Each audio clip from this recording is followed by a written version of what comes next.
When I was first diagnosed, I had a week when they knew I got cancer and they didn't know what cancer it was. And I would say that week was most definitely the worst week of my life, knowing that I actually had got it, but not knowing what it was or where it was. And it had already moved, lurking in my body to my knee. And so I can honestly say that whatever anybody does to me, needle-wise or stem cell-wise or whatever those awful side effects that happen with the treatment, it doesn't even get on the ladder to the mental torture about that first week. I would say that the biggest side effects is the total exhaustion, which is very, very difficult to explain to people because it's not the same as, oh, I've done a hard day's work, I feel really tired, right, I'll go to bed early, have a good night's rest, up in the morning, you feel fine. It's totally different. You feel you're wading through mud, and then when you wake up in the morning, however short or long the sleep is, you really have to get up and get going, and you just want to sleep, and you have to make yourself, well, I had to make myself do a lot of things where I would have been just quite happy to sit on the settee, but I did make myself do it. I would say the sort of porridge marshmallow head is probably one of the worst things. And I'm so grateful to the Myeloma Matters because there was an article which was all about what myeloma does to your head. And basically, I could have written it, I ticked every single box and a few more that weren't on there. And it made me realise that I'm not the only one who suffers that sort of thing. And it's very difficult to describe to people what it is. And it's very, very specific. And I couldn't believe how much I related to the things. So my philosophy now is that I don't beat myself up when I have one of those moments.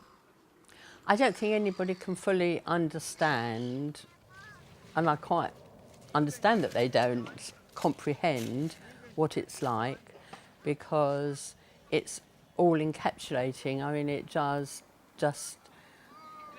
it's just indescribable how you feel, because it's every single day you're on treatment. It's not, oh, I feel a bit better this week, or generally it's just this exhaustion which just goes on and on and on. And I think now I've had this window where I haven't had treatment, I realise how much different I feel by it not weighing you down all the time and frustrating you that you can't do what you want to do. But I worked out what my limits were.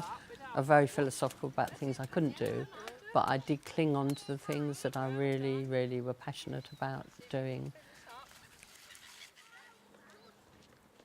I don't think anybody prepares you for the wonderful side effects that are thrown at you with the steroids, and everybody has different things, but I think what we all unite with is we don't sleep. Maybe you get half an hour or an hour's sleep a night. For me it was every single Tuesday, and to while away those hours you have to find something to do to get through those hours, because your mind, you're as high as a kite, and you think that you can do absolutely anything, write anything, dream up amazing plans and write amazing emails. And I've got pages and pages and pages of written things that I've done in the night. You know, people say, oh, we have them early on, we have them late in the evening, da-di-da-da-da. At the end of the day, you're not going to sleep, full stop. I don't think there's a trick. I would say, ironically, that there have been as many good things that have come from the cancer as there have been bad things. And in a way, it's quite humbling to have cancer, because you get to see and think about life in such a totally different way that you would never have experienced if you hadn't have had cancer. And I think you have to live for the moment. In fact, my range of greetings cards that I did for 10 years was Carpe Diem. And I would say, Carpe Diem, everybody.